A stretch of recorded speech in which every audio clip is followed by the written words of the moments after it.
top 10 post-COVID-19 trends. And like this list is, being updated with knowledge and as we go, but for the most part, I reckon about 8 of these items on the list is still relevant today as we speak. And, there's a few items I'll add to the end here, but just summarising a few things here, and we're going to talk about any one of these items, so happy to take questions.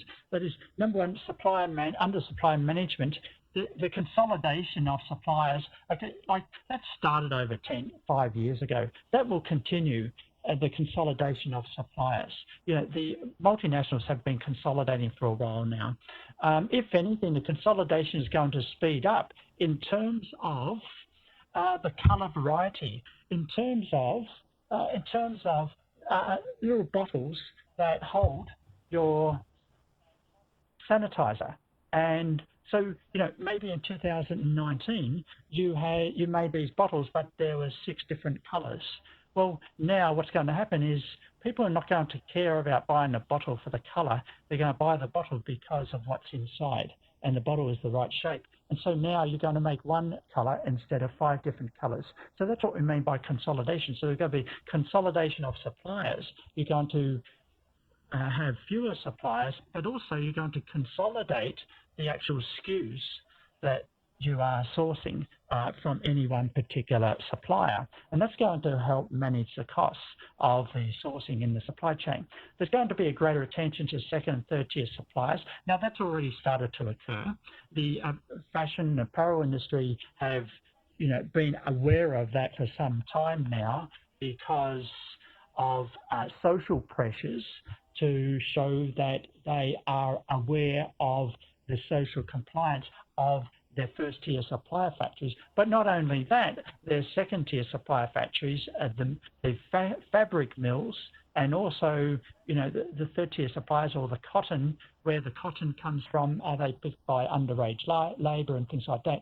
This transparency has been going on for over nearly a decade in some industry sectors. That's going to occur in more sectors after post-COVID. There'll be greater attention will be given to conducting disruption, risk, or stress tests. And for the last 5 or 10 years, in some sectors, multinationals have started to have someone in charge of environmental risk or environmental social responsibility, and that's been pushed by the GRE, the triple bottom line reporting that's come out of Europe. And, it's required a greater awareness of the quarterly reporting, not just report the balance sheet, the cash flow and the profit statement, but also reporting the materiality risk with regard to environmental and social compliance. Well, and so, multinationals for a dozen years now gradually have actually had someone at the C manager level in charge of that. What I'm going to see post-COVID is that someone at that level is going to be in charge of that supply chain risk if there wasn't someone there 18 months ago. Greater attention will be given to certification and compliance of factories in some developing countries.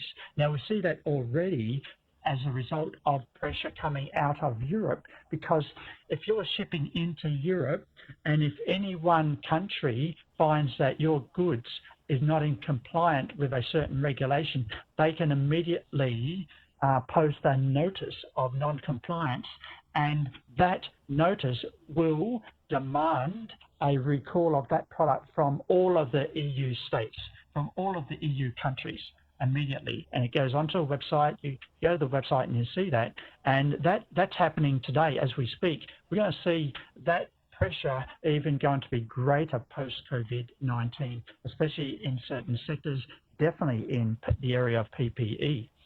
Okay, so that's in terms of supplier management. And, that pressure of certification compliance is being pushed onto the factories. You as an importer of record into Europe now, you will not be able to take the risk of bringing inventory into Europe and not knowing that your factory is not compliant. That is a huge risk that no importer of record is going to take. At the moment, importer of records have been taking that risk, and that's something that that's a risk that they're going to take to a lesser degree in the future. Supply location. SMEs will continue to reassess factory moves and delay investment, because really, okay, when you move, like when GoPro moved from China to Southeast Asia, yes, it does take a while to move the factory and re-equip and reset up and actually get working again. Like for them, for electronics, it may take a matter of weeks, but it's a huge investment to get that infrastructure set up very, very quickly, and you can do that. But for other sectors, it may take even longer. And that's assuming that you already have a supply base to actually source from, relationships that you can work with in that new country that you trust. You trust the material suppliers, and you trust various other equipment suppliers that are giving you equipment for that new factory. Wow. So MMCs will consider redesigns to reduce dependence on particular countries. So, there are particular redesigns. So I don't need as much plastic, or I don't need as much metal inside my smartphone or something like that. Then I don't need to supply of a certain material. Number 7, onshoring of the manufacture of PPE. We've actually talked about that. Number 8, diversification of sourcing, especially pharmaceuticals and food. So I talked about that as part of that, the politics of onshoring. Then we go on to compliance regulations for importers of record. Factories in China will consolidate in order to manage the pressures from global buyers. Generally, like I've seen some consolidation of factories in China, but for the most part, factories are generally family owned, especially the SME factories, and they don't have an inkling to consolidate in as a way of surviving. It's more likely that they'll close down the assembly.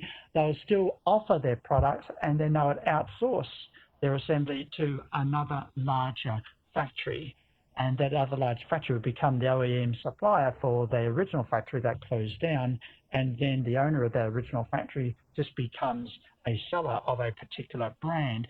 So I could see that trend happening, and in some ways that's a consolidation. But in the West, what would tend to happen when you're facing these cost pressures, you may not do that. It's more likely that you may merge with another factory. You get bigger to become stronger. You get bigger to take greater advantages of the scale, the economies of scale, because you can make a larger volume. That's not always the first go-to option when we talk about Chinese factories. Okay, number 10, there's a greater push for making online investment platforms to take greater responsibility for substandard and non-compliant products sold in developed nations. So, at the moment, you could see that the EU is trying to make Amazon platform to be responsible for non-compliant products that are actually marketed on the platform, even if they're not sold. If they're marketed on that platform, you're responsible for any inventory that's associated with that item. And if it becomes non-compliant, then all of that inventory is non-compliant and needs to be disposed of. And the importer of record associated with that inventory has to take responsibility for the ethical disposal of that inventory. At the moment, the importer of record is responsible for that. But the EU is pushing to make Amazon also responsible for that. So therefore, Amazon would actually stop importer of records for putting products to be advertised on their sales platform in the first place. This is a trend. This is something that is, gathering pace at the moment. It's not officially in place, but it's something that the EU wants to do. Wow. Now, is there anything else that has happened that, I could add to this top 10, or could we place some of the top 10? I think number 1 would be that I think what has happened is there's been a huge loss of trust among suppliers, especially in third world, in China, of brand name buyers, because a lot of brand name buyers decided to just stop ordering.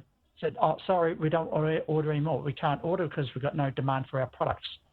And an example is a factory in Bangladesh that made shoes for Bata and hush puppies, and suddenly they just stopped ordering. from them, and suddenly this factory has just got tons of inventory that they can't sell, or when they do sell, they're going to sell it at a loss.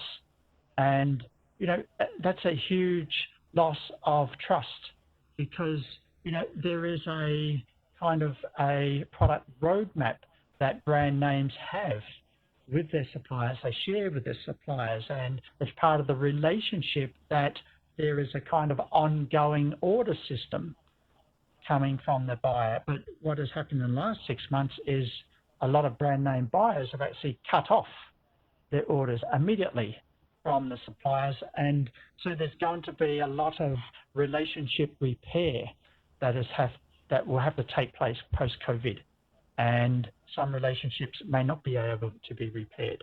I think that's going to be a top 10 thing that could replace one of these. One more thing is teams have around the world, especially sourcing teams. There's a question has come on, and I'll go to questions shortly. Teams have learned to be more efficient online. We're forced to be online, but in some ways we have learned how to be more efficient in working together online. It's become a necessity, and I think post-COVID that will continue. We won't all go back to an offline working system to where we were in 2019. So let me just stop there, and I think